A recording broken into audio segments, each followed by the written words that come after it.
Through this entire election, the role and influence of the media has been under constant scrutiny. Donald Trump talks about it routinely.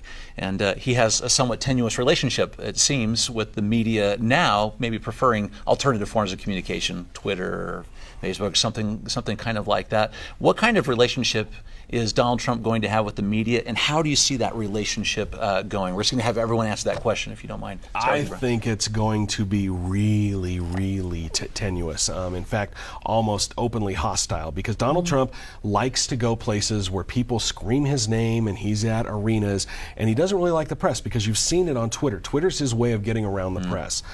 He's going to have a Washington press corps that I think is going to be out for blood on this, especially with the way that he's talked to the media and the way that he's literally incited violence against the media during the campaign. They don't like that, and I think that they're going to be pushing back quite a bit, and it's going to be very hard for him to control the media. The media loved him at first because he's good tape, but good now he's good for ratings. But there's talk that conservative radio host Laura Ingraham is going to be his press secretary. That's a disaster waiting to happen, because the right-wing media is an entity unto itself, and it's a conspiracy theory zone, it's a fact-free zone for the most part, and he's going to have reporters who dig and dig and dig and find stuff, and it's going to be really hard for him. Is this a fence he has to mend if he's going to be successful as a president? No, I don't think he has to, because his supporters don't want him to. His supporters love the fact that he goes after the press. I think the media is going to be faced with a really interesting thing coming out of this election. It was so polarizing,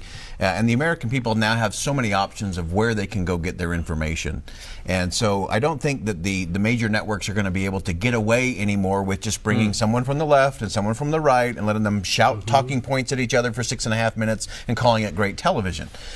People are looking for that elevated dialogue, and I think that's why the Hinckley is so important, is to create that space where people can come in and have a real conversation. People are exhausted of the strident voices from both ends of the spectrum, because those voices, they're always loud, they melt down your Twitter feed, they totally abuse your Facebook, but they keep us a safe distance from actually talking about the issues that matter. And I think there's going to be an interesting space coming out of this election.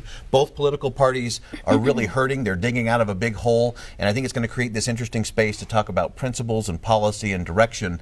And so it's up to the American people to not be content getting their information from just one source, like Brian was talking about. It also requires everyone to get very comfortable with being uncomfortable in terms of the conversation and the source of our news. Absolutely. And, like Brian said, the media will be out for blood. Excuse me.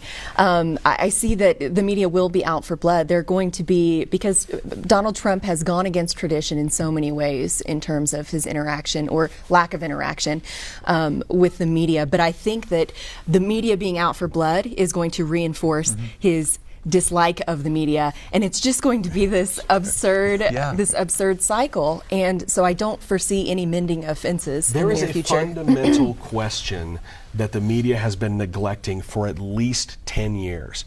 Is it true? They don't ask that anymore. What they do is they're more concerned with balance than the truth. There was that story that was circulating on Facebook that Clinton paid supporters $3,500 to go and protest at a Trump rally. It came from a satire news site. The guy who wrote it made it up. There was an interview with him about that. He said, this is how it used to work.